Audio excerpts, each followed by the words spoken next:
చప్పట్లు కొడదాం. మన సంఘం ఏం సంఘం అండి? మాట వినే సంఘం అంటే మనదే. పరలోక రాజ్యంలో మొట్టమొదటి స్థానము.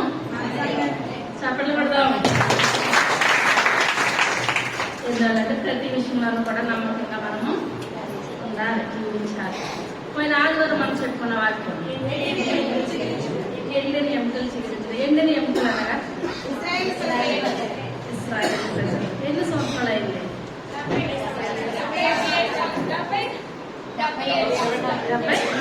77 సంవత్సరాలు. చప్పట్లు కొడతాం. మొట్టమొదటిసారి ఏ సంవత్సరాలు వచ్చాక? 600. రెండవసారి? మూడవసారి? 500.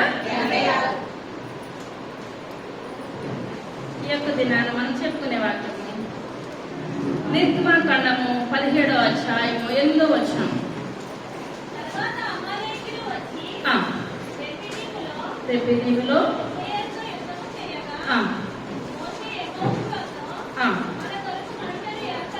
ఏర్పరిచి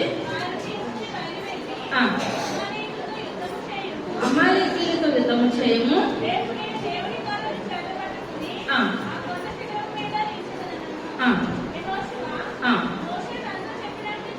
చేసి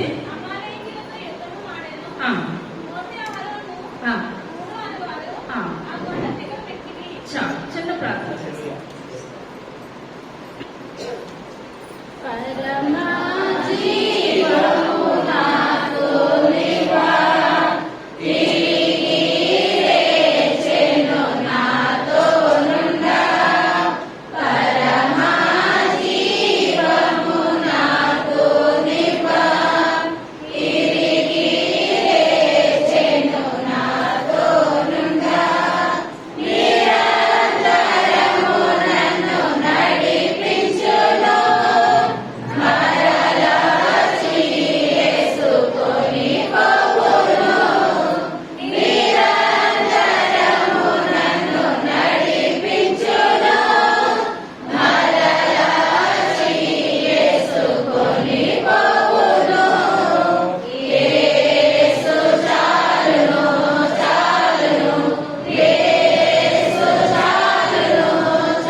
శ్రేష్టమైన నామాన్ని బట్టి ప్రభావం లెక్కలేని వందనాలు, స్తోత్రాలు, స్తుతులు చెల్లించుకుంటున్నాను తండ్రి.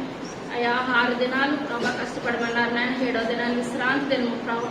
అయా మీ యొక్క విశ్రాంతి దినంలో మేమందరము నాయన బాబు మిమ్మల్ని స్తుతిస్తుండగా ఆరాధిస్తుండగా నాయన ఆరాధనకి యోగ్యుడా మీకు వందనాలు చెల్లించుకుంటున్నాను నాయన. అయ్యా చిన్నవారి నుంచి పెద్దవారి వరకు నాయన ప్రతి ఒక్కరు నాయన మీ యొక్క సన్నిధిలో మేము ఉన్నాము ప్రభా. అయ్యా మిమ్మల్ని స్తుతిస్తుండగా నాయన ప్రభా. అయ్యా ప్రతి ఒక్క ప్రార్థన మీరు ఆలకించి అంగీకరిస్తారు మేము నమ్ముచున్నాము నాయన. మీకు వందనాలు తండ్రి. అయ్యా పాటల్లో మీ యొక్క నామను మహింపరిచారు నాయన. దాన్ని బట్టి మీకు వందనాలు తండ్రి. అయ్యా పాటలు చెప్పుచుండగా నన్ను మరుగుపరచండి నాయన. మీ యొక్క పరిశుద్ధాత్మ శక్తి ఎక్కువ పట్టుకుని నడిచినాను నాయన. చెప్పగలిగే శక్తిని నాకు దయచేయండి అయ్యా. వినగలిగే శక్తిని బిడ్డలందరికీ దయచేయండి ఆయన. అయ్యా రానున్న దినాల్లో ప్రభా గ్రంథాలు వెత్తబడతాయి ఆయన. అయ్యా యొక్క వాక్యాన్ని మా హృదయంలో భద్రపరచుకునే గొప్ప భాగ్యాలు దయచేయండి ఆయన. అయ్యా దుష్టుడు ఏమాత్రం నాయన యొక్క సంఘంలో ఏలుబడి చేయదు ప్రభా. మీరుండి మీరు మాట్లాడి ఆజ్ఞించేంతవరకు నాయన మీరే తోడుగా నెడగా ఉండి మహిమ ఘనత ప్రభావాలు పొందమని త్వరగా రాబోచున్న యేసయ్య నామమున వేడుకొంచున్నాము తండ్రి. ఆమేన్. హల్లెలూయా. తరువాత అమాలేకీయులు వచ్చి రెఫీదీములో ఇశ్రాయేలుతో యుద్ధము చేయగా మోషే యెహోషువతో మన కొరకు మనుషులను ఏర్పరచి వారిని తీసుకుని బయలువెళ్ళి అమాలేకీయులతో యుద్ధము చేయము. రేపు నేను దేవుని కర్రను చేతపట్టుకుని ఆ కొండ శిఖరం మీద నిలుచెదను నిన్ను. చాలు. ఇక్కడ మనం చెప్పుకున్న వాక్యం ఏంటంటే చాలా సార్లు చెప్పుకున్నాం. ఇశ్రాయేలు ప్రజలు 5 సంవత్సరాలు ఉన్నారండి. 430 సంవత్సరాలు ఉన్నారు. ఉన్న తర్వాత వాళ్ళు ప్రయాణమై వస్తున్నారు. ఎవరి నాయకత్వంలో వస్తున్నారు? మోషే నాయకత్వంలో వస్తున్నారు. వస్తూ ఉంటుండగా ఇప్పుడు వీళ్ళకి ఎదురైన సమస్య ఏంటంటే ఫస్ట్ కూడా ఎర్ర సముద్రము ఎదురొచ్చింది, అడ్డొచ్చింది. ఎర్ర సముద్రం అడ్డొచ్చినప్పుడు ఇక్కడ ఎవరు యుద్ధం చేశారు? దేవుడే యుద్ధం చేశాడు. అక్కడ ఎవరు గాని కత్తులు కర్రలు ఎవరు కూడా పట్టుకోలేదు. అక్కడ యుద్ధం చేసింది ఎవరండి? దేవుడు. దేవుడు యుద్ధం చేశాడు. అక్కడ ఫరో సైన్యాన్ని ఎందుకు పనికి రాకుండా హతమైపోయింది. ఇశ్రాయేల్ ప్రజలు ఏం చేస్తారంటే 6 నెలల గుండా వచ్చేస్తున్నారు. ఇప్పుడు మొట్టమొదటి బాప్తిస్మం ఎక్కడండి వీళ్ళకి? ఇశ్రాయేల్ ప్రజలకి ఎర్ర సముద్రంలోను వాళ్ళందరూ కూడా తీసుకున్నారు. ఒక్కొక్కసారి మనం ఏంటంటే సాతాన్లో ఉన్నంతసేపు కూడా మనకి మంచి చెడ్డ ఏది కూడా తెలియదు.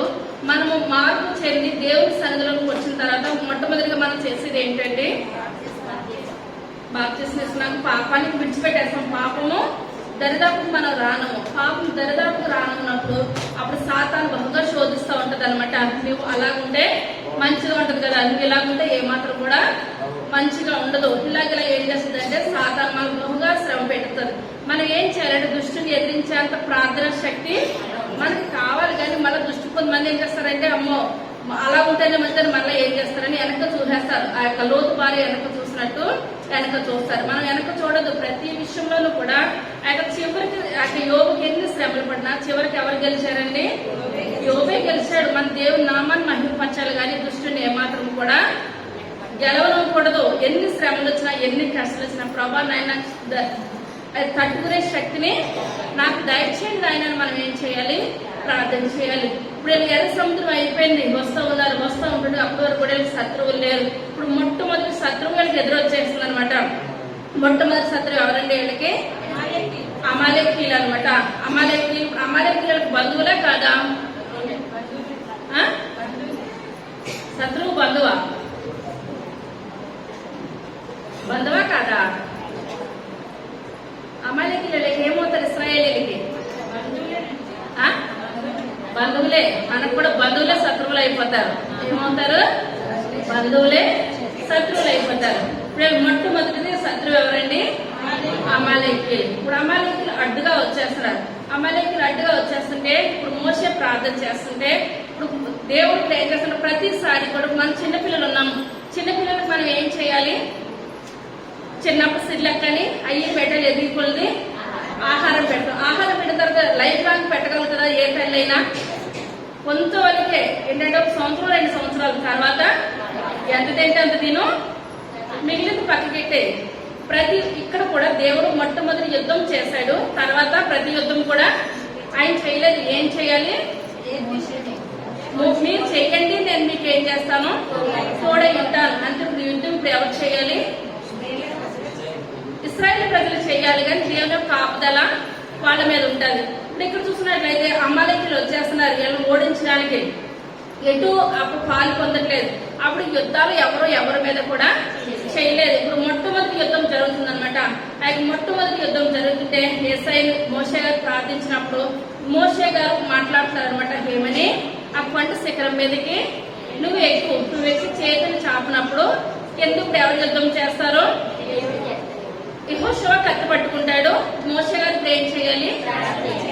పైకి ఎక్కి 2 చేతులు ఇశ్రాయేల్ ప్రజల వైపు చాపాలి. ఇప్పుడు చాపాలన్నదప్పుడు ఇప్పుడు యెహోషువ అనొచ్చు, పైన ఇలా చాపడం ఎవరైనా చేసేయచ్చు, కింద కత్తి పట్టుకున్న వాళ్ళదే కష్టం అని అనొచ్చు. కానీ ఇక్కడ కష్ట సుఖాలు తెలుసుకుంటే ఏ విషయంలో అయినా సరే ఎవరికి విజయం రావాలి? దేవుని నామకు మహిమ రావాలి. ఇశ్రాయేల్ ప్రజలకి గొప్ప విజయం రావాలి అని అనుకొని కొండ మీదకి ఎవరెవరు ఎక్కారండి? మోషే, అహరోను, హూరు. హూరు ఎవరు అంటారు? మన మధ్యలో వచ్చాడు ఈయన ఇద్దరు. అతను ఈయన ఎవరు? హూరు ఎవరు? హూరు చరిత్రకారులు ఏం చెప్తారంటే, బైబిల్ గ్రంథంలో లేదు కానీ చరిత్రకారులు ఎవరంటే ఏం చెప్తారంటే మిరియాం యొక్క భర్త అంటారు. ఏమంటారు? మిరియాం యొక్క భర్త. ఇప్పుడు ఎవరెవరు కొండ మీదకి ఎక్కారు? మోషే గారు, అహరోను, హూరు. వీళ్ళ ముగ్గురు కూడా కొండ మీదకి ఎక్కారు. కింద ఎవరున్నారు? యెహోషువ కత్తి పట్టుకున్నాడు.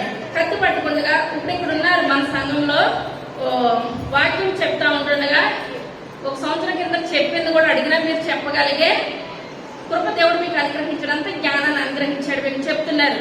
కానీ మన సంఘంలో ఏంటంటే కొత్త కొత్త పాటలు కూడా ఒకరికి మించి ఒకరు పాడేస్తారు. చాలా ఆనందం అనిపిస్తుంది. ఎందువల్లంటే మనం ఎప్పుడు కూడా పాలు త్రాగేవారు మరి ఉండొచ్చు. అంతకంటే మళ్ళీ ఇంప్రూవ్మెంట్ కలగాలి. ఎవరు నోటంటే విన్నా సరే కొత్తవే నేర్చేసుకుంటున్నారు, దెబ్బగా నేర్చుకుంటున్నారు. చాలా సంతోషం అనిపిస్తుంది. వాక్యం చదివి వాళ్ళు వాక్యం చదువుతున్నారు, పాటలు పాడే వాళ్ళు పాటలు పాడుతున్నారు. ఏది లేకపోతే నేను ఎంత మెలిసి పడినా సరే వాక్యం చెప్పేవాళ్ళు వాక్యం చెప్తారు. ఏ విధమైన దేవుడు ప్రతి ఒక్కరికి కూడా ఒక్కొక్క రకమైన తలాంతులు అనుగ్రహిస్తాడు అనమాట. ఆ తలాంత ఇచ్చిన తలాంతులు మీరు ఏం చేస్తున్నారని అందరూ కూడా వినియోగించుకుంటున్నారు. ఇప్పుడు కొండ ఎక్కారు. ఇప్పుడు మోషే ఏంటంటే ఇశ్రాయేలు ప్రజలకి నాయకుడు. మోషే ఎవరండి? నాయకుడు. అహరోన్ ఎవరంగా? ప్రధాన యాజకుడు. అహరోన్ ఎవరండి? ప్రధాన యాజకుడు. ఇప్పుడు యెహోషువ ఏంటంటే ఇశ్రాయేల్ ప్రజలకు తెలిసింది ఏంటంటే ఇప్పుడు మోషే ఎవరు? నాయకుడు. ఇశ్రాయేల్ ప్రజల్ని నడిపిస్తున్నాడు. అర్థమవుతుందా? తర్వాత అహరోన్ ఎవరు? ప్రధాన యాజకుడు. ప్రధాన యాజకుడు మనం చెప్పుకుంటున్నాం కదండి. ప్రత్యక్ష గుడారంలో వెళ్ళి ఏ పని అయినప్పుడు ఎవరు చేయాలి? ప్రధాన యాజకుడు చేయాలి. యెహోషువ ఇశ్రాయేల్ ప్రజలు చూస్తున్నప్పుడు అతను ఏం చేస్తున్నాడు? కత్తి పట్టుకొని యుద్ధం చేస్తున్నాడు. కానీ ఇక్కడ ఊరు ఉన్నారు కదండి, ఈయన పైకి వెళ్ళి ఎంత పని చేసింది కింద ఇశ్రాయేల్ ప్రజలకి ఏమాత్రం కూడా కనిపించదు. ఇప్పుడు అది చాలా మంది ఏంటంటే దేవుని సన్నిధిలో ఏంటి బయట ఏంటి ఎక్కడైనా ఏంటంటే ప్రతిదీ కనిపించే పరిచర్య చేస్తారు. ఏం చేస్తారండి? కనిపించే పరిచర్య చేస్తారు. నేను చేసింది అంతమందికి తెలవాలి. ఏ కానుక ఇచ్చినా ఏ పరిచర్య చేసినా కూడా 10 మంది చూసేటట్టు చేస్తారు, 10 మంది వినేటట్టు చేస్తారు. కానీ ఇక్కడ ఊరు చేసిన పరిచర్య కిందకు వచ్చినా సరే ఇప్పుడు అందరిని అభినందిస్తున్నారు. కానీ ఇప్పుడు ఊరు అన్న ఆయన పైకి ఎక్కినట్టు కానీ ఆయన ఉదయం అంతా చేసిన కష్టం ఎవరికి తెలియదండి? కింద ఇశ్రాయేల్ ప్రజలకు తెలియదు. కానీ మనం చేస్తుంది ప్రతిదీ కూడా దేవుని సన్నిధిలో చిన్న పని చెయ్యి పెద్ద పని చెయ్యి ఎవరికి తెలుస్తుందండి?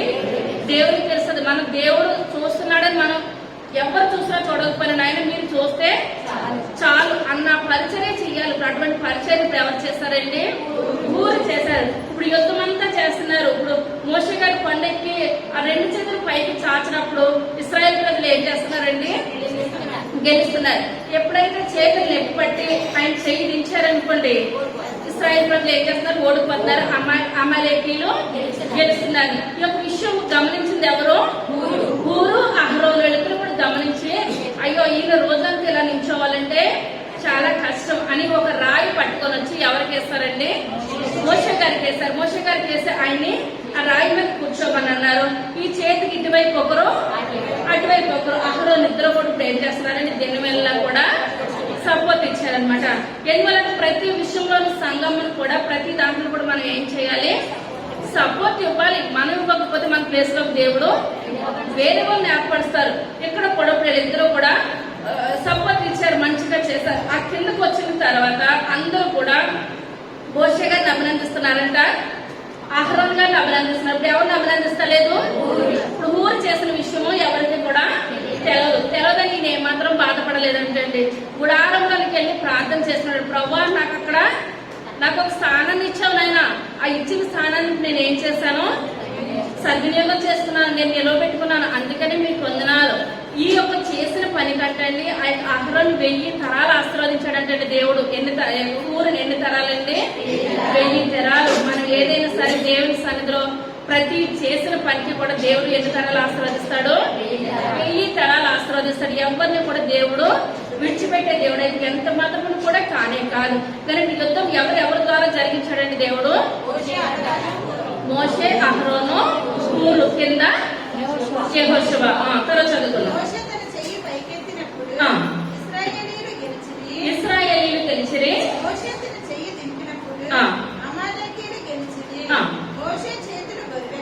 మోషే చేతులు బరువెక్కగా వారి ఒక రాయి తీసుకుని వచ్చి అతడు దాని మీద కూర్చున్నట్టుగా దాన్ని వేసిరి.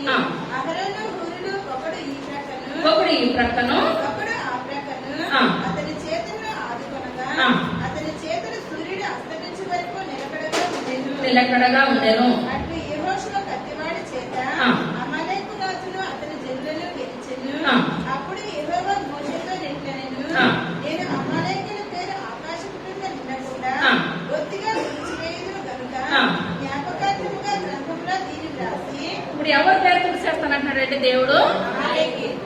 అమాలేకి వాళ్ళ వంశమే లేకుండా దేవుడు ఏం చేయాలనుకుంటున్నాడండి?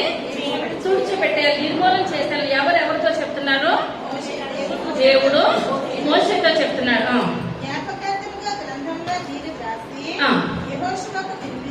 వినిపించుము. తరువాత మోషే ఒక బలిపీఠమును కట్టి దానికి యెహోవా నిస్సి అని పేరు పెట్టి అమాలేకులు తమ చేతికి యెహోవా సింహాసనమునకు విరోధముగా ఎత్తిరి గనుక యెహోవాకు అమాలేకులతో తరతరముల వరకు యుద్ధమనెను. చాలండి. ఎవరెవరికి తరతరాలు యుద్ధము? దేవునికి అమాలేకులు. ఒక్క తరం కాదండి, తరతరాలు కూడా వీళ్ళకి యుద్ధమే. ఇప్పుడు ఎవరెవరితో మంచిగా ఉంటున్నారో ఇశ్రాయేలు ప్రజలు దేవునితో. ఎందువల్ల ప్రతి విషయం కూడా అక్కడక్కడ ఉన్నారు. మన వారు చెప్పుకున్నాం కదా, అక్కడక్కడ ఉన్నారు. మాట వినేవాళ్ళు అందరూ కూడా, ఇశ్రాయేలు ప్రజలు కూడా అందరూ ఏ మాత్రం కూడా మాట వినలేదు.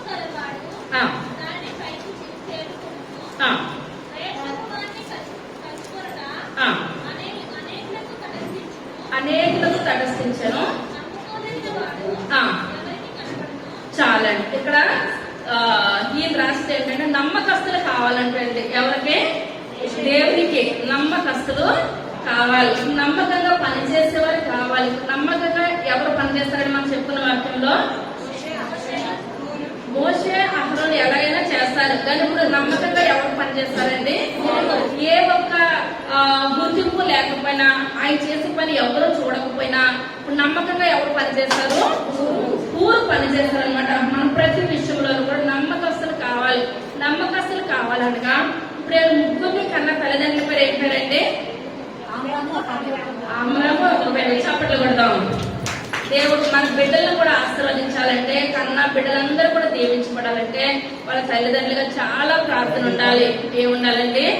చాలా ప్రార్థన ఉండాలి. ఎందువల్లంటే మామిడి విత్తనం వేస్తే మామిడి చెట్టే వస్తుంది, వేప విత్తనం వేస్తే వేప చెట్టే వస్తుంది. మన తల్లిదండ్రుల దగ్గర నుంచి మన బిడ్డలు మంచిగా ఫలింప చెందాలంటే మొట్టమొదటి చేసేది ఎవరు?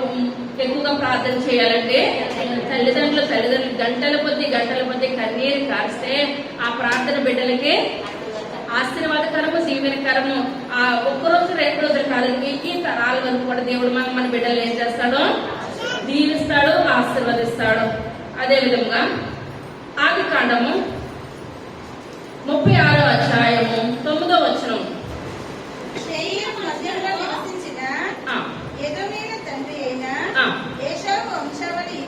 ఏశావు వంశావళి ఇదే.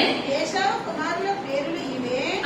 ఏశావు భార్య అయిన ఆదా కుమారుడు ఎలీఫజును, ఏశావు భార్య అయిన బాసుమతి కుమారుడు రఘుయేలును, ఎలీఫజు కుమారులు తేమాను, ఓమారు, సెపో, కాతాము, కనజు. తిమ్నా ఏశావు కుమారుడైన ఎలీఫజును ఉపపత్ని. ఎలీఫజును యాషావు సంతానం అంటే ఈ యొక్క అమాలేకీయులు ఎవరు? యాషావు యొక్క కుమారుడు ఎలీఫజు. ఎలీఫజు ఉపపత్ని యొక్క తిమ్నా ఉపపత్ని ఎలీఫజు. ఇప్పుడు వీళ్ళిద్దరికి పుట్టిన వాళ్ళు ఎవరు? అమాలేకు. మళ్ళా చెప్తాను. యాషావు యొక్క కుమారుడు ఎలీఫజు. ఎలీఫజుకు తిమ్నా అని ఒక ఉపపత్ని ఉంది. వాళ్ళిద్దరికి పుట్టిన వాళ్ళు ఎవరు? అమాలేకు. ఇప్పుడు ఈ యొక్క న్యాయంగా పుట్టారా, అన్యాయంగా పుట్టారా? ఉపపత్నికి పుట్టిన వాళ్ళు కనుక ఏం కలగట్లేదు?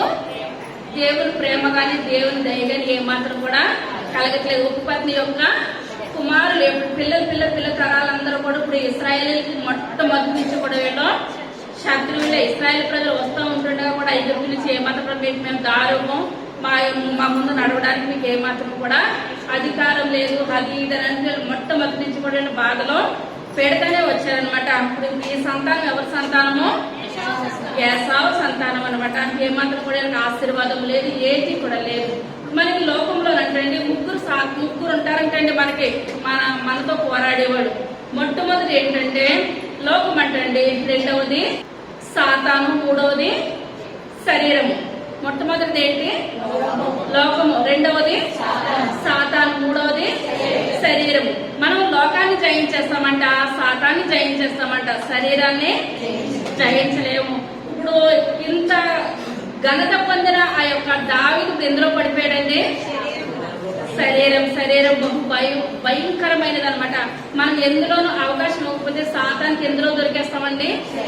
శరీరంలో దొరికేస్తాము. ఇప్పుడు సంసోను కూడా చాలా గొప్ప వీరుడు, చాలా ఉన్నతమైన స్థితి గలవాడు.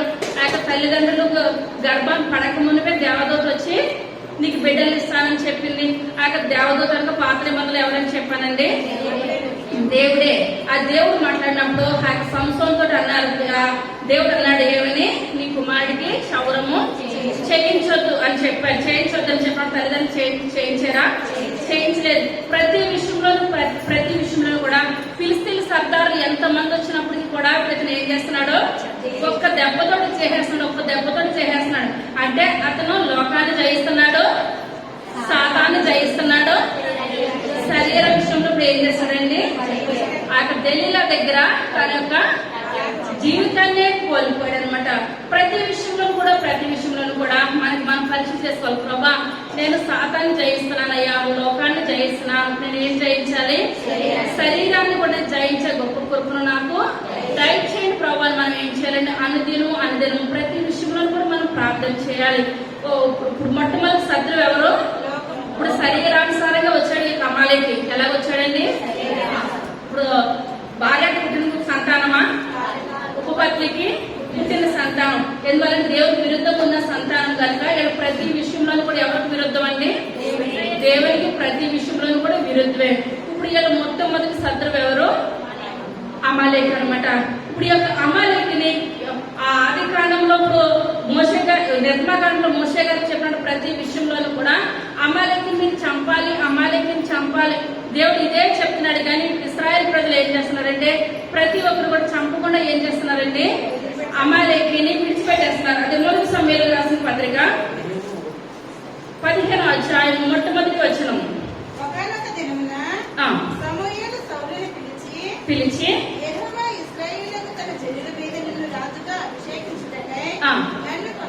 నన్ను పంపెను, యెహోవా మాట వినుము.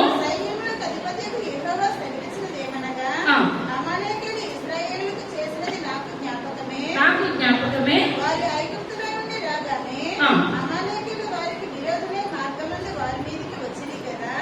ఎక్కడికి వచ్చారండి? ఐగుప్తు నుంచి వస్తుండగా మొట్టమొదటి శత్రువు ఎవరు? అమాలేకీలు. మొట్టమొదటి శత్రువు ప్రియుల మీదకి అమాలేకీలు వచ్చేస్తున్నారు. ఎవరెవరితో చెప్తున్నారండి? సమూయేలు సౌలుతో చెప్తున్నాడు అనమాట. అప్పుడు నిర్మాకాండంలో జరిగింది నీకు తెలియదు కదా. ఇప్పుడు అక్కడ మొట్టమొదటి శత్రువు ఇశ్రాయేలు ప్రజల మీదకి వచ్చాడు. ఇప్పుడు అతను నువ్వేం చేయాలి? అక్కడ వాళ్ళ సంతానం అంతా కూడా నువ్వు నాశనం చేసేయాలి. ఇప్పుడు అక్కడ మనం ముందు చదువుకున్నాం కదండి 17వ అధ్యాయంలో ఇదే యెహోవా అని చెప్పాడా దేవుడు? వాళ్ళు హతం చేసేయమని చెప్పాడా? కానీ చెప్పిన అక్కడి నుంచి కూడా వీళ్ళు ఈ సంతానాన్ని ఎవరో కూడా వీళ్ళు హతము చేయట్లేదు. రాను వాళ్ళ యొక్క ద్వారానే ఎక్కువైపోతుంది కనుక ఇప్పుడు సౌలుతో చెప్తున్నాడు, మొట్టమొదటి రాజుతో చెప్తున్నాడు అనమాట. ఆ యొక్క సమూయేలు గారు నువ్వు ఇప్పుడు ఏం చేయాలి? అమాలేకీలు చిన్న పిల్లలని చూడొద్దు, పెద్దవాళ్ళని చూడొద్దు, ఎవరిని చూడదు, ముసలివాళ్ళని చూడొద్దు. వాళ్ళ యొక్క జంతువులు కూడా ఎద్దులేంటి, గార్ధబొమ్మలేంటి, ఆ యొక్క ప్రతిదీ కూడా గొర్రెలు, మేకలు, చిన్నపిల్లలు కాదు, పెద్ద పిల్లలు కాదు, పశువులు కాదు, ప్రతిదీ కూడా నువ్వు ఏం చేసేయాలి? నాశనం చేసేయాలి, నిర్మూలన చేసేయమని చెప్తున్నారు అనమాట. చెప్తున్న ఇతను ఏం చేశారంటారు?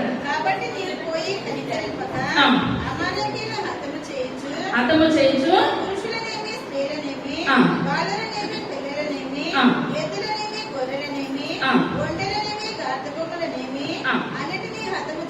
హతము చేసి వారికి కలిగినదంతా పూర్తిగా పాడు చేసి అమాలేకీయులను నిర్మూలన చేయమని చెప్పెను. అతడు సౌలు జనులను పోగు చేసి తెలాయిములో వారిని లెక్కపెట్టగా కాలుబలము 2,00,000 మందియు, యోధావారు 10,000 మందియు నుండిరి.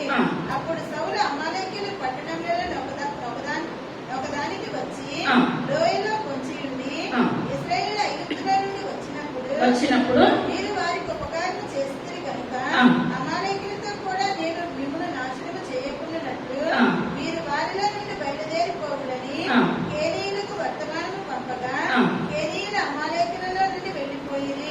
చాలండి. ఇప్పుడు ఇక్కడ రాజు పేరేంటంటే అగాగ్ అనమాట.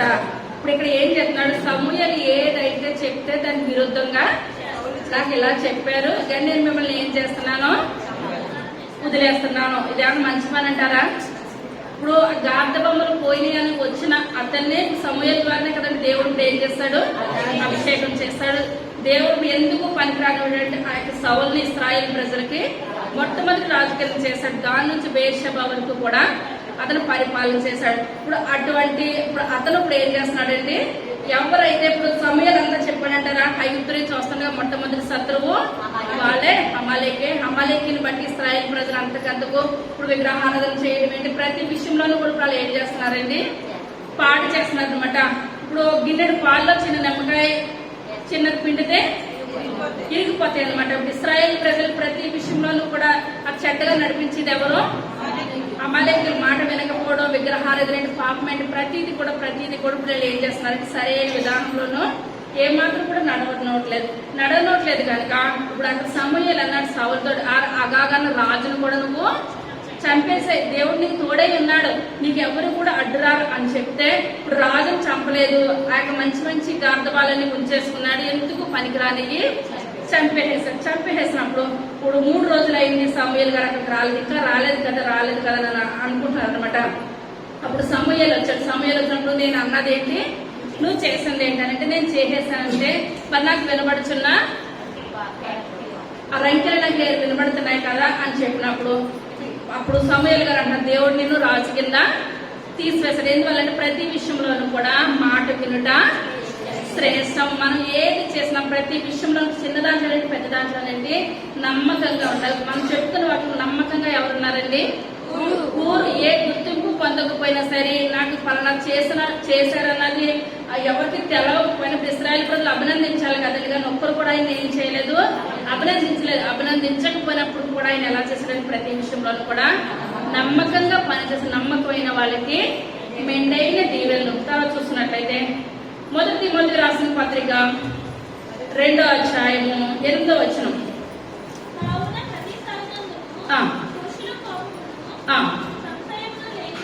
సంశయములు లేని వారే పవిత్రమైన కోరుచున్నాను. పవిత్రమైన చేతులెత్తుకు మనం ఏం చేయాలంటే, పురుషులని లేదు స్త్రీలని లేదు. ఇప్పుడు చేతులెత్తుకు స్త్రీల పురుషులు ఎత్తారు, ఇక్కడ మోషే గారే కదా చేతులు ఎత్తారు. ఇప్పుడు అనుకుంటారు ఆడవాళ్ళు ఎక్కువసేపు చేతులెత్తి ప్రార్థన చేస్తారు, స్త్రీలని లేదు పురుషులని లేదు. ఎవరైనా మన పవిత్రమైన చేతులు మనం పవిత్రంగా రావాలి, పవిత్రంగా మన చేతులెత్తి మనం ఏం చేయాలంటే దేవుడి సన్నిధిలో ప్రార్థన విజ్ఞాపనలు చేయాలి. ఇప్పుడు నేను చేతులు ఎత్తును అని శరీరం అంటదా, కాళ్ళు నేను మందిరానికి రాను వెళ్తే వెళ్ళని కాళ్ళు అంటాయా, కళ్ళు నేను బైబిల్ చదవను అంటదా.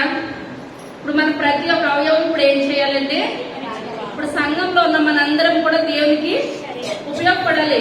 చేతులు చేసే పని చేతులు చేయాలి, కాళ్ళు చేసే పని కాళ్ళు చేయాలి. కొండ శిఖరం ఎక్కిన తర్వాత మోషే గారు చేయలేని చాపనం అంటే అక్కడ ఏమన్నా ఉన్నదంటారా, అక్కడ ఏది కూడా లేదు. కానీ మనకి ఇచ్చిన ప్రతి ఒక్క అవయవం ఎవరికి ఉపయోగపడాలండి, దేవునికి ఉపయోగపడాలి. మన పవిత్రమైన చేతులెత్తి మనం ఏం చేయాలి, దేవుని సన్నిధిలో ప్రార్థన విజ్ఞాపనలు చేయాలి. తర్వాత 1 కొరింథీయులకు రాసిన పత్రిక 12వ అధ్యాయము 4వ వచనం.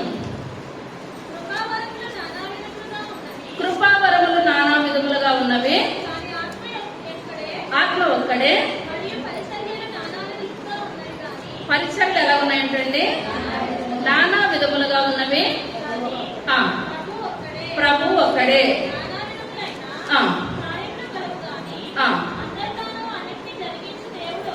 ఒక్కడే,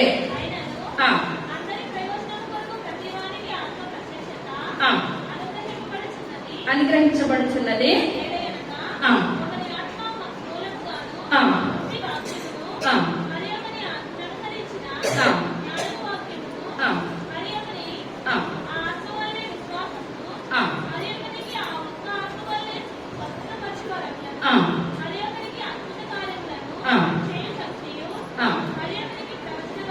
ప్రవచన వరమును,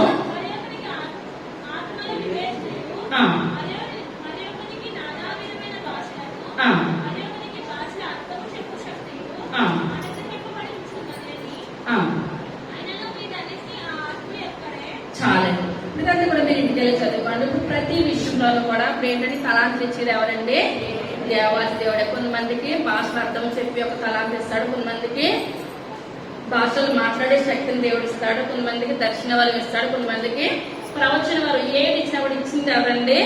దేవుడే. ఎవరి యొక్క విధానాన్ని బట్టి దేవుడు ఒకరు పాటలు పాడే తలాంతిని ఇస్తాడు, ఒక్కొక్కరికి వాక్యం చెప్పే యొక్క తలాంతిని ఇస్తాడు. ఆ ఇచ్చిన తలాంతులు మనం ఎప్పుడు ఏం చేయాలండి? వినియోగించుకోవాలి. అదే అధ్యాయం 18వ వచనం. అయితే దేవుడు అవయములలో ప్రతి దానిని తన చిత్త ప్రకారం శరీరంలో నుంచెను. అవన్నీ ఒక అవయవమైతే శరీరం ఎక్కడ? అవయవములు అనేకములైనను శరీరం ఒక్కటే. గనుక కన్ను చేతితో నీకు నాకు అక్కరలేదని చెప్పజాలదు, తల పాదములతో. చాలా ఇదంతా మీరు ఇంటికి చదువుకోండి. ఇప్పుడు ఏంటంటే ప్రతి అవయవాన్ని దేవుడు సృష్టించాడు కనుక ఇప్పుడు మనం దేవుని మందిరానికి రావాలంటే ఇప్పుడు మన అవయవాలన్నీ సహకరిస్తేనే మన మందిరానికి వస్తాం. ఏ అవయవం మాట విన్నా మనం చేయగలిగేది కూడా లేదు. ఇప్పుడు మనం దేవుని సన్నిధికి పెందల కాడే ప్రార్థన ముందే వచ్చామని అంటే ఇంకా మన శరీరం కూడా ఎవరి మాట ఆలకిస్తుందండి? దేవుని మాట ఆలకించింది. అంటే ఇప్పుడు మనము లోకాన్ని జయిస్తున్నాము, సాతాన్ని జయిస్తున్నాము, శరీరాన్ని జయిస్తాయండి. జయించినట్లయితే మన యొక్క దినాన్ని మనం యొక్క దేవుని సన్నిధిలో కూర్చోవడానికి దేవుడు మనకి ఇట్టి అనుగ్రహించాడు అనమాట. తర్వాత చూస్తున్నాం హెబ్రీయులకు రాసిన పత్రిక 6వ అధ్యాయం 10వ వచనం.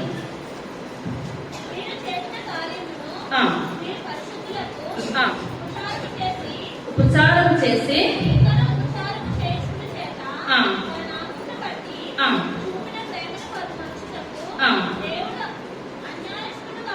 చాలా మనం దేవునికి పరిచర్య చేస్తున్నామంటే దేవుని సన్నిధిలో మనం చేస్తున్నామంటే పరిచర్య ఎవరి కొరకు అండి? దేవుని కొరకే. మన ఇటువంటి మాట విని దేవుని సన్నిధిలో మనం జీవిస్తున్న వారికి ఇప్పుడు దేవుడు ఇప్పుడు ఇక్కడ ఏమని మాట్లాడుతున్నాడంటే దేవుడు ఏమాత్రం కూడా అన్యాయస్తుడైతే ఏమాత్రం కూడా కాదు. మనం చేసిన దానికి దేవుడు మనకి ఏం చేస్తాడు? గొప్ప ప్రతిఫలాన్ని దేవుడు అనుగ్రహిస్తాడు. తర్వాతగా హెబ్రీయులకు రాసిన పత్రిక 4వ అధ్యాయం 12వ వచనం. దేవుని వాక్యం సజీవమై వాడిగా ఉండి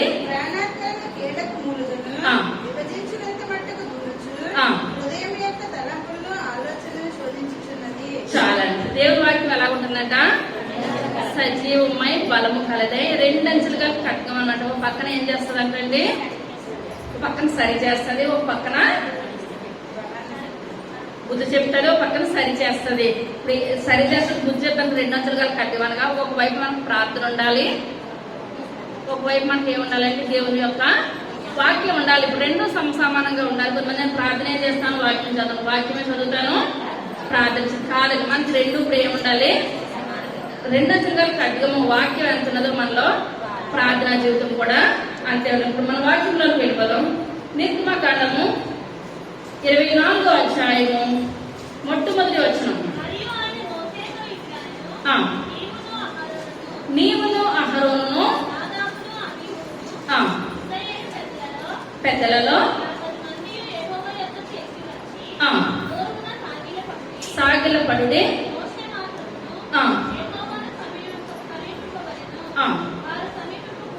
వారు సమీపింపకూడదు.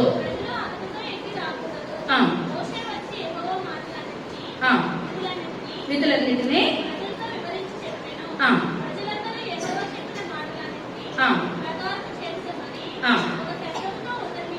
ఉత్తరమిచ్చిరి.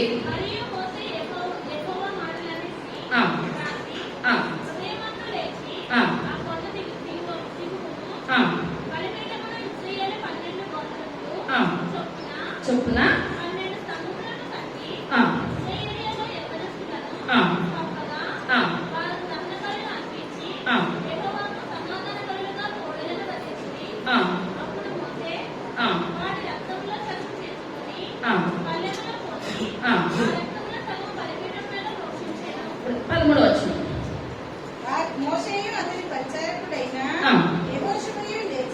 యెహోషువయు లేచిరి.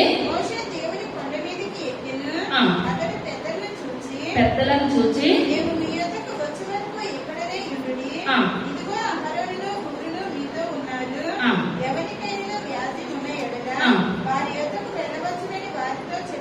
చాలా ఇక్కడ దేవుడు ఇప్పుడు ఎవరెవరు రమ్మంటున్నారండి? మోషేని కొండ మీదకి రమ్మని అంటున్నారు. కొండ మీదకి రమ్మ. ఇప్పుడు ఇశ్రాయేల్ ప్రజలు తీసుకొని వస్తూ ఉండగా మధ్యలో పిల్లలు ఏం చేస్తున్నారు? ఇశ్రాయేల్ గొడవలు పడుతున్నారు అనమాట. పిల్లి మీద పిల్లి ఏదో గొడవలు పడతా ఉంటుండే ప్రతి ఒక్క రాజ్యం కూడా ఎవరి దగ్గర తీసుకొని వస్తున్నారండి? మోషే గారి దగ్గర తీసుకొని వస్తున్నారు. వాళ్ళు నన్ను అలాగన్నారు, వీళ్ళు ఎలాగన్నారు, నా ఎద్దుని వాళ్ళు పట్టుకెళ్లారు, నా యొక్క మేకల్ని ఇలా చేస్తున్నారని చెప్తుంటే ప్రతిదీ కూడా మోషే గారు ఆ యొక్క గొడవలు తీరుస్తూ ఉంటుంటే అప్పుడు ఇద్దరు వచ్చాడు కదండి. ఇద్దరు పిల్లల్ని తీసుకొని మోషే గారు భార్య అని పిల్లల్ని తీసుకొని వచ్చినప్పుడు అప్పుడు మోషే గారు అన్నారు, ఇంతమంది ఇశ్రాయేలు ప్రజలకు నువ్వు ఒక్కడవే రాజ్యము చెప్పలేవు, 50 మందికి ఒకరిని 100 మందికి ఇద్దరిని అలాగే నువ్వు ఏం చేయాలి? నాయకులు నియమించి వాళ్ళ దగ్గర చాలా ఆ గొడవ సెటిల్ అవ్వకపోయింది నా దగ్గర నీ దగ్గర తేవాలి. అంతేగాని ప్రతి చిన్నదానికి కూడా ఇలా చెయ్యాలంటే ఏమాత్రం కూడా కష్టమైన పని అని చెప్పినప్పుడు మోషే గారు ఏం చేస్తారంటే నాయకులు నియమించారు. నాయకులు నియమించినప్పుడు ఈ విధంగా వెళ్ళిపోతూ ఉంది.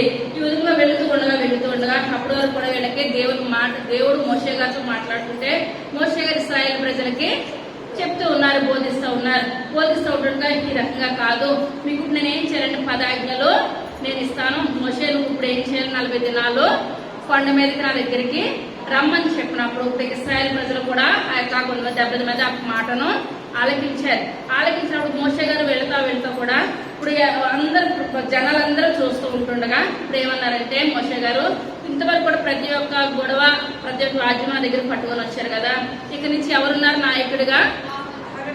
అహరోను హూరు ఇద్దరిని పెట్టాడు అనమాట. ఆయన ఎవరిని పెట్టాడు?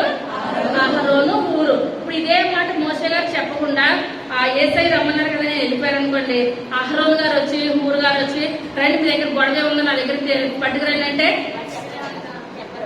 చెప్పరు అనమాట. చాలే పక్కన జరగంటారు.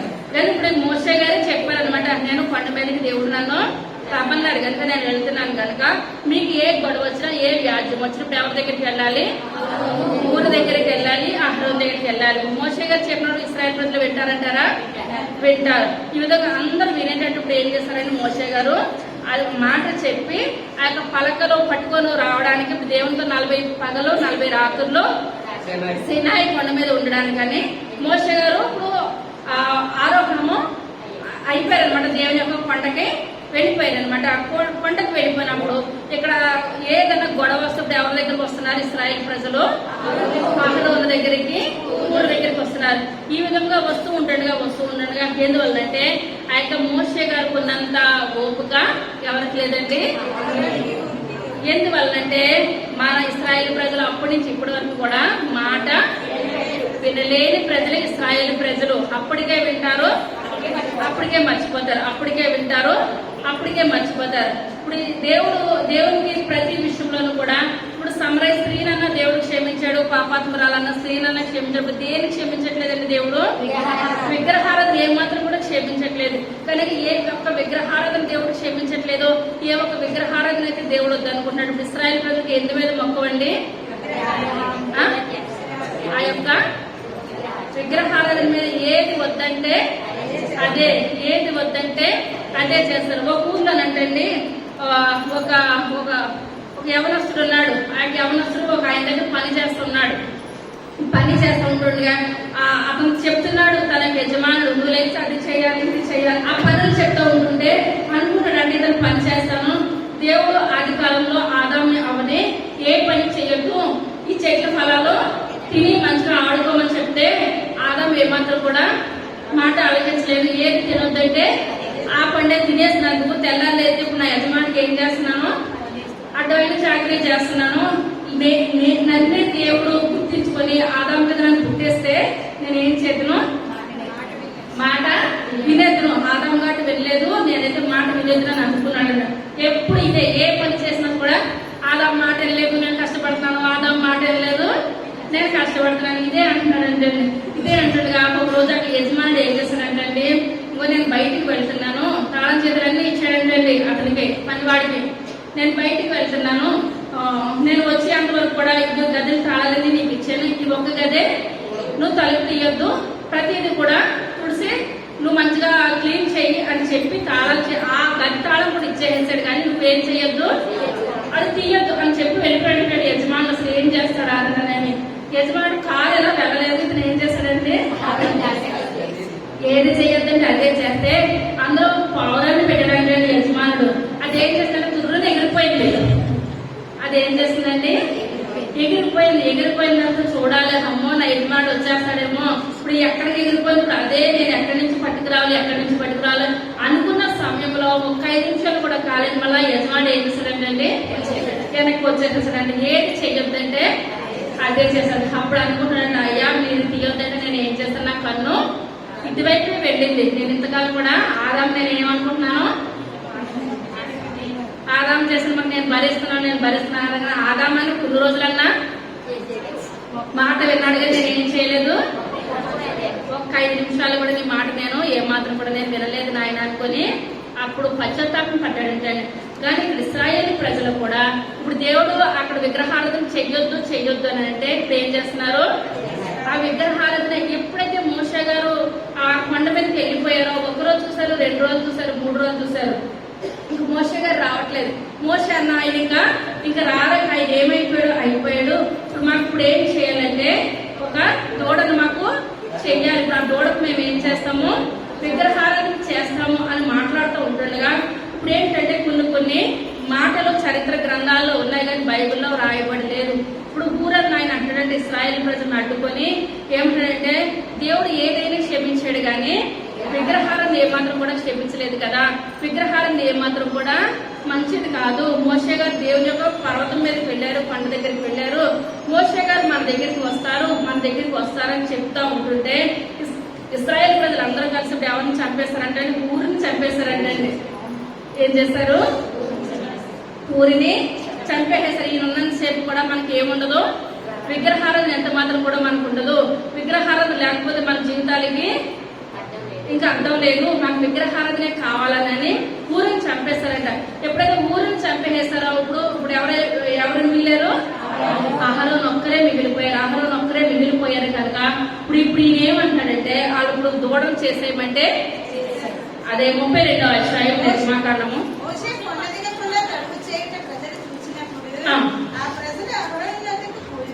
కూడి వచ్చి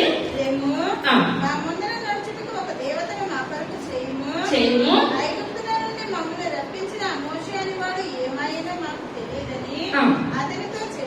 అతనితో చెప్పిరి.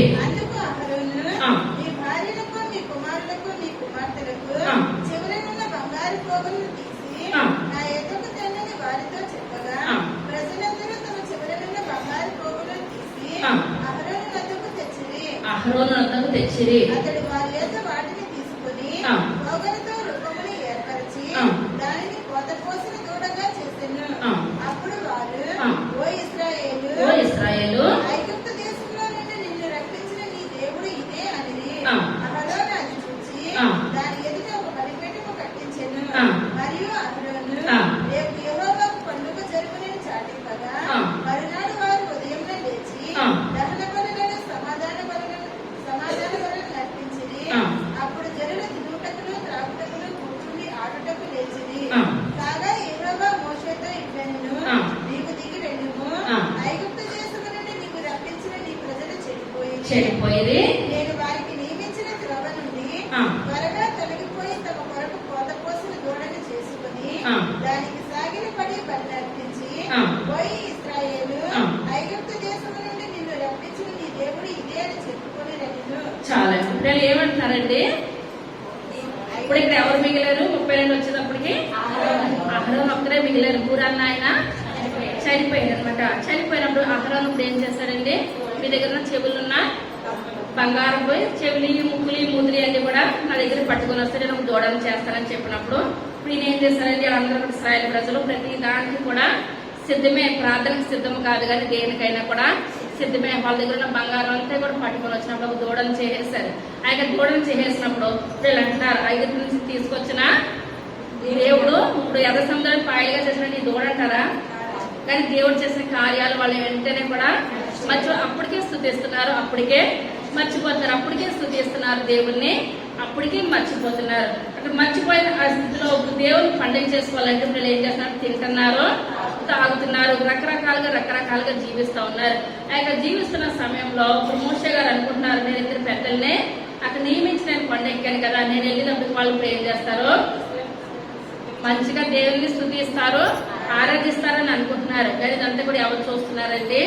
దేవుడు చూస్తున్నాడు. దేవుడు అంటున్నాడు మోషే గారితో, మోషే మోషే నువ్వు తీసుకొచ్చావు కదా ఆ యొక్క ఇశ్రాయేలు ప్రజలు ఏం మాత్రం కూడా మాటకు లోబడిన ప్రజలు, మాట వినలేని ప్రజలు. ఇప్పుడు వాళ్ళు చూడు ఎలా చేస్తున్నారని చెప్పేటప్పటికి మోషే గారికి అంటే చాలా బాధ వచ్చేసిందంట. చాలా బాధ వచ్చేసి వాళ్ళు చేస్తున్నా చూసి రాతి పలకను ఆయన ఏం చేసేస్తాడు, కింద పడవేస్తాడు అనమాట. ఎందువలనంటే ఇప్పుడు ఆయన పడవేయడం తప్పే, మోషే గారికి కూడా తప్పే. కానీ ఇక్కడ ప్రజలు ఇంత భయంకరమైన అల్లరి ఊరన్న ఆయన చంపేయడం ఇదంతా కూడా చూసి ఆయన ఏం చేస్తాడండి, తట్టుకోలేకపోయాడు. ఇప్పుడు తర్వాత బాగా చేసేటప్పుడు మోషే గారు నమ్మకంగా చేశారు, యథార్థంగా చేశారు. నమ్మకమైన వానికి మెండైన దేవుడు తన కుమారులు కావాలనుకున్నాడంటారా మోషే గారు? ఆ యొక్క తర్వాత స్థానం యెహోషువకి ఇచ్చారు, ఆ యొక్క అహరోనుకి ఇచ్చారు, ఊరికి ఇచ్చారు. ఏళ్ళకే చూశారు. కానీ నా తర్వాత స్థానం నా కుమారులకు రావాలి. ఇద్దరు కుమారులు ఉన్నారు కదండి, నా కుమారులకు రావాలి అన్నది ఏనాడు కూడా మోషే గారు తన జీవితంలో కానీ తన మనసులో కానీ ఏమాత్రం కూడా అనుకోలేదు. 2 పలకలు పాడేసేశారు. దేవుడు అంటున్నాడు మోషే మోషే వీళ్ళు మాట వింటారనుకుంటున్నావా? ఏ మాత్రం కూడా వీళ్ళు మాట వినరు. వీళ్ళందరినీ కూడా నేను నాశనం చేసేస్తాను, నిన్ను బ్రతికిస్తాను, నీ కడుపును పుట్టిన నీ 2 కుమారులు బ్రతికిస్తాను. వీళ్ళ ద్వారా నీకు నేను ఏం చేస్తాను, సంతానాన్ని అభివృద్ధి పరుస్తాను, నువ్వేమంటావు అని చెప్పినప్పుడు ఈయన అంటున్నారు ప్రభా అలాంటిది నాకు ఎంత మాత్రం వద్దు ప్రభా, వీళ్ళందరూ ఉంటేనే నేను అలా అనుకున్నట్లయితే నా పేరు నువ్వేం చేస్తావు, జీవగ్రంథంలో తుడిసి వేసాయి నాయన. మోషే గారు ఎవరి గురించి ప్రార్థన చేస్తున్నారండి? ఇశ్రాయేలు ప్రజల గురించి కన్నీరు గార్చి ప్రార్థన చేస్తున్నారు. ఉంటారు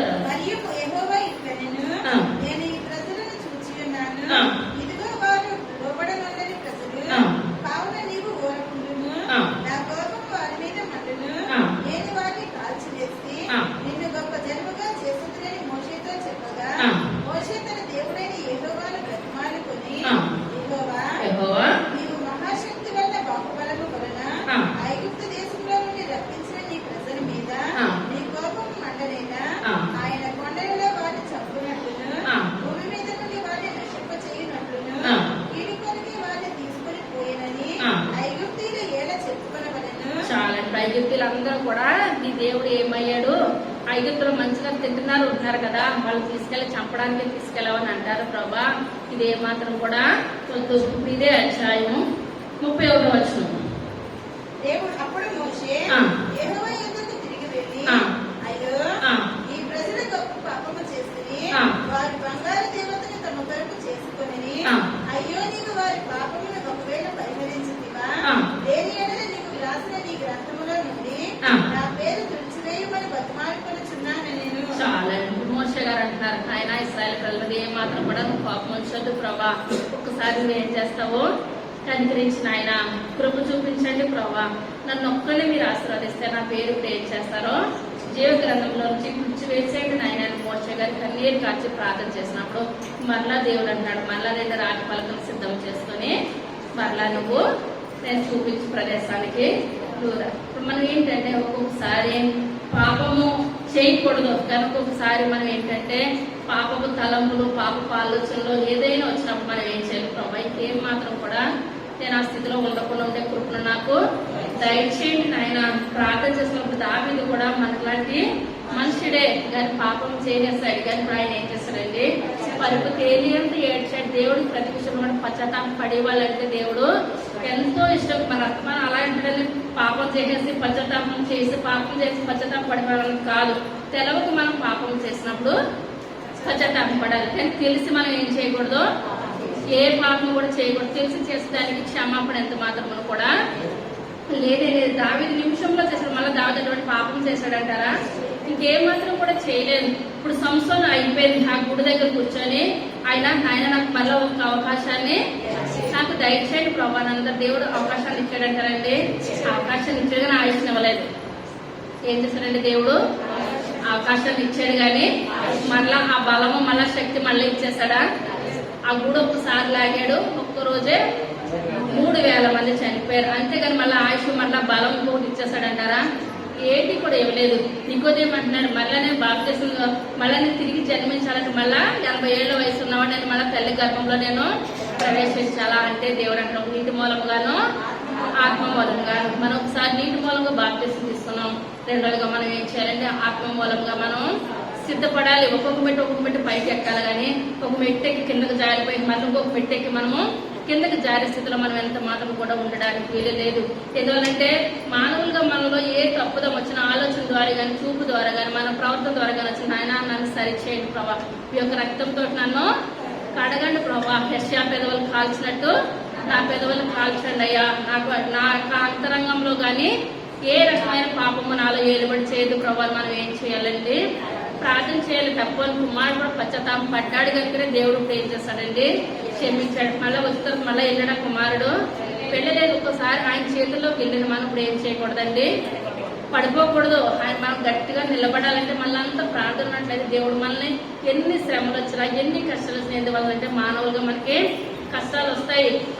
అప్పులనే కష్టాలు వస్తాయి, అనారోగ్యం అనే కష్టాలు వస్తాయి, రకరకాల ఇబ్బందులు వస్తూ ఉంటాయి. నాయన ఆ యొక్క జయించే కృపను నాకు దయచేయడం ఆయన ప్రార్థన చేసుకోవాలి. మరి ఊరిని చంపేసినప్పుడు ఆ మోషే గారు వచ్చి అంటున్నారు, అయ్యో మోషే గారు వచ్చి అహరోను అసలు ఇలాంటి భయంకరమైన పని ఎందుకు చేసావు? వాళ్ళు ఒకవేళ దూడం చేయమన్నారు, దూడం చేయమంటే నువ్వెందుకు చేస్తున్నావు? నాకు చేయడం రాదని నువ్వు చెప్పొచ్చు కదా అని అంటే ఈయన అంటున్నారు, మీరు ఇంటికి వెళ్ళి చదువుకోండి, కింద ఉంటుంది.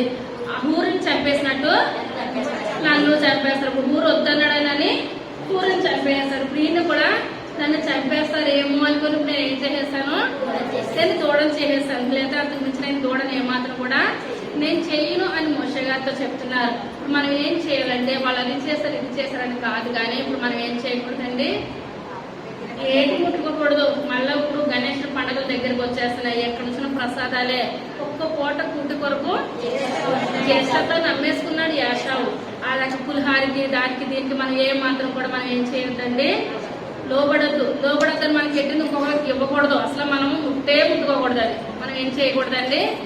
ముట్టకూడదు. మనకి ఇచ్చింది మళ్ళీ మన పిల్లలు పట్టుకొస్తాను, పిల్లలు బాధ్యత తీసుకోలేదు కదా, భర్తకు పట్టుకొస్తాను, ఇది ఏది కూడా మనకి చెయ్యొద్దు. దేవుడు మన రెక్కల కష్టాన్ని ఆశీర్వదిస్తున్నాడు.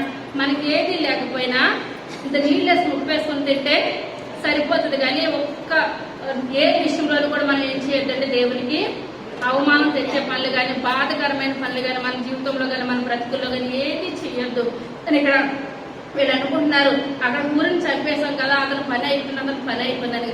కానీ అతను చంపేసి దేవుడు అతని బిడ్డలు లేవనెత్తేస్తాడండి. దేవుని నామానికి వందనాలు. మన సాతాను ఏదైనా మనల్ని అడ్డగించేస్తుంది అనుకోండి, ఆయన నేను మీ కొరకు బ్రతికాను ప్రభా, ఓన్లే నేను బ్రతికినంత కాలం న్యాయంగా, ఊరు బ్రతికినంత న్యాయంగా బ్రతికాడంటారా? న్యాయంగా బ్రతికాడు, అన్యాయంగా ఏమాత్రం కూడా బ్రతకలేదు. మోషే గారు కూడా ఐగుప్తు ధనము కంటే ఇశ్రాయేల్ ప్రజల గురించిన నింత గొప్ప భాగ్యమని ఎంచుకున్నాడు. కనుకనే మోషే బిడ్డ తరతరాలను కూడా దేవుడు ఇప్పుడు ఏం చేస్తాడండి? ఆశీర్వదించాడు. వీళ్ళు అనుకున్నారు, వీళ్ళందరూ కూడా క్రూరమైన వాళ్ళు. మేము ఊరిని చంపేశామని అనుకున్నారు. కానీ ఊరకు సంతానం ఏమైపోతుందంటే అంతకంతగా దీవించబడిపోతుంది, ఆశీర్వదించబడిపోతుంది. అదే నిర్మాకాండము 35వ అధ్యాయం 30వ వచనం చూడండి. ఊరు ఇప్పుడు ఎక్కడ వచ్చేసాడంటే ఊరికి కుమారుడు కాదు, మనవల్లో కూడా దేవుడు ఏం చేస్తున్నాడు? ఆశీర్వదిస్తున్నాడు. ఊరు మనవుడైనా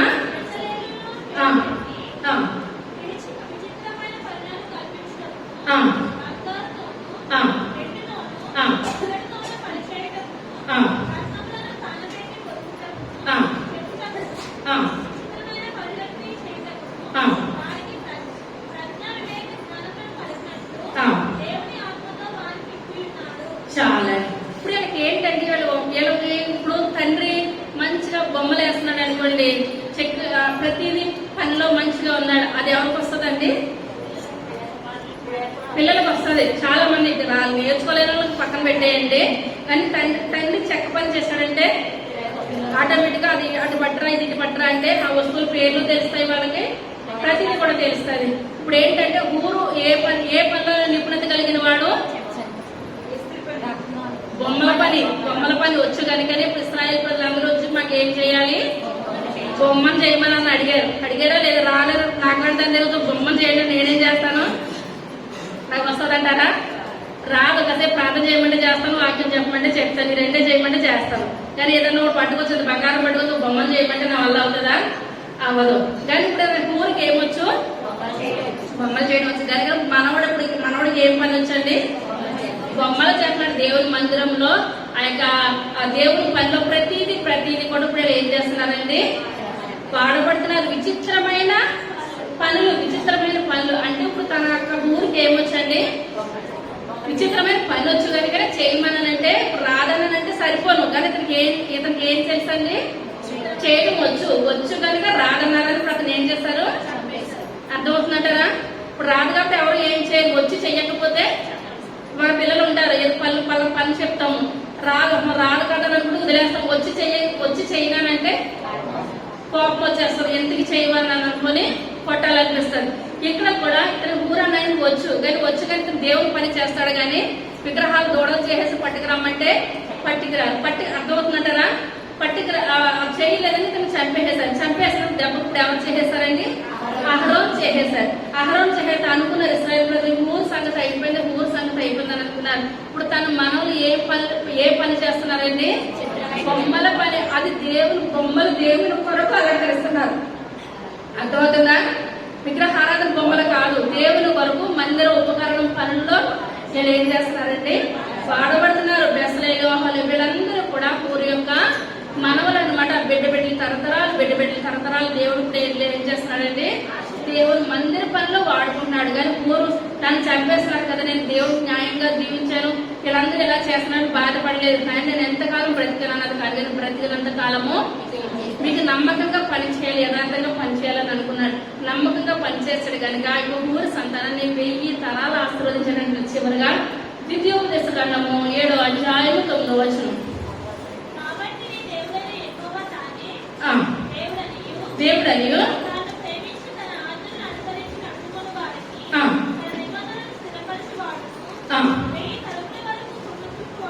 చాలా ఎన్ని తరాల వరకు కృప అంటండి? 1000 తరాల వరకు. మహా అయితే ఊరు కొన్ని సంవత్సరాలు బ్రతకదేమో, కానీ ఇప్పుడు తను బ్రతకడం కాదంటే ఇప్పుడు ఎన్ని తరాలకు వచ్చిందని యొక్క ఆశీర్వాదం దీవెన 1000 తరాల వరకు దేవుని కొరకు అత్సాక్షి అయిపోయాడు కనుక, దేవుని కొరకు చంపబడ్డాడు కనుక తన బిడ్డ తరతరాలు 1000 తరాలు దేవుడి వాళ్ళ సంతానాన్ని దేవుడు ఏం చేస్తాడండి? దీవించాడు, ఆశీర్వదించాడు. మనము కూడా దేవుని పనిలో మనం వాడబడుతున్నామా? మన బిడ్డలు వాడబడేటట్టు మనము చేస్తున్నామా? మనం ఏం చేయాలండి? పరిశీలన చేసుకోవాలా, పరీక్షించుకోవాలి. ప్రభావ నేను ఎంతవరకు మీ యొక్క సన్నిధిలో నేను వాడబడుతున్నాను నాయన. నేను వాడబడతాను మాత్రమే కాదు, నా బిడ్డలు మీ యొక్క సన్నిధిలో పెంచగలిగేటట్టు కృప నాకు దయచేయండి అయ్యా. మనం వచ్చినప్పుడు మన బిడ్డలు మనము దేవుని మందిరానికి తీసుకురావాలి. వాళ్ళు తరతరాలు కూడా ఏం చేస్తారంటే దేవుని మందిరంలో దీవిస్తారు, ఆశీర్వదించబడతారు. అన్న ఏం చేస్తుందండి? 2 సంవత్సరాలు అప్పుడే ఆడు సమూయేలుని దేవుని మందిరంలో విడిచిపెట్టేస్తుంది. ఇప్పుడు సమూయేలు మనవలు కూడా దావీదు కాలంలో సంగీతాలు సిస్టమ్ అంతా కూడా సమూయేలు మనవలదే. మనం కూడా మన బిడ్డలు దేవుని కొరకు మనం పెంచే తల్లిదండ్రులుగా మనము ఈ లోకంలో తీర్చిదిద్దాలంటే ప్రార్థన విజ్ఞాపన కలిగి మనం జీవించాలి. మనకు 3 శత్రువులు ఎవరండి? లోకము, సాతాను, శరీరం. లోకాన్ని జయిస్తాము, సాతాన్ని జయిస్తాము. చెప్పాలి, శరీరాన్ని కూడా నేను జయిస్తాను. దేవుడు నా మనకి వందనాలు. నేను సంసోను పడిపోయాడేమో, నేను అటువంటి రీతిలో నేను పడను ప్రభా. నా జీవిత కాలం కూడా మీ నామాన్ని మహిమ తెస్తాను ఆయన. నా బిడ్డల తరతరాలు కూడా ఏం చేయాలి? దీవించబడాలి, ఆశీర్వదించబడాలి. నా తరము 1000 తరాల వరకు ఊరు తరం వల్ల ఆశీర్వదించబడాలను ప్రయత్నించండి. వద్దనుకున్నాడు కింద కూర్చుంటాడు.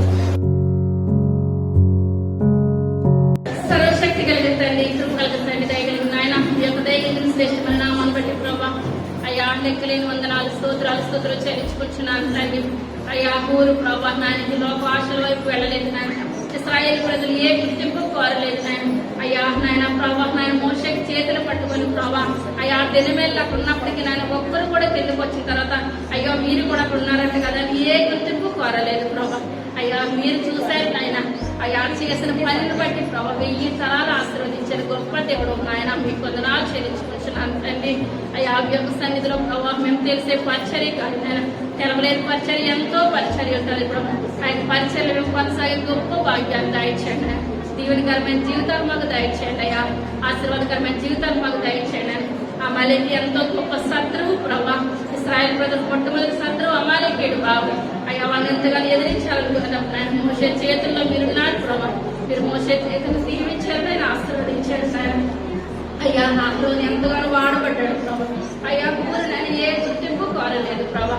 అయినప్పుడు నేను ఊరు సంతానం 1000 తరాల వరకు మీరు దీవించి ఆశీర్వదించిన విధానం బట్టి మీకు వందనాలు చెల్లించుకుంటున్నాను. అయ్యా మేము కూడా మా కుటుంబాలు తరతరాలు మేము సన్నిధిలో జీవించాలి నాయన. అయ్యా వాక్యం నచ్చగల కట్టిన ప్రభా. అయ్యా ఒకవైపు మాలో ప్రార్థన ఉండాలి ఆయన, ఒకవైపు నాయన వాక్యం ఉండాలి ప్రభా. అయ్యా రెండును మేము కలిగి ఉన్నదాం నాయన. మేము దృష్టిని ఎదిరించగలిగిన శక్తి కలిగా మేము వాడబడతాం నాయన. అట్లా వాడబడగలిగే గొప్ప వాక్యాన్ని దయచేసాను. అయ్యా విన్న వాక్యాన్ని రాగా కోనవద్దు ప్రభా. అమాలేకి ప్రభా నాయన బాబు శత్రువు అమాలేకి శరీరానికి సాదృశ్యం ప్రభా. అటువంటి శరీరానికి సాదృశ్యం అమాలేకి మేము గౌరవపరిచే గొప్ప ధన్యతను దయచేయాలి. అయ్యా దీవెనకరంగా వాడుకోండి, ఆశీర్వాదకరంగా వాడుకోండి ప్రభావం. ఆ యొక్క జరిగిన కార్యక్రమం అంతట్లో కూడా నాయన మీరే తోడుగా నేడుగా ఉండి మహిమ గంత ప్రభావాలు పొందమని సరిగా రాబోచిన యేసయ్య నామమున వేడుకొంచున్నాము తండ్రి. ఆమేన్. హల్లెలూయా హల్లెలూయా హల్లెలూయా.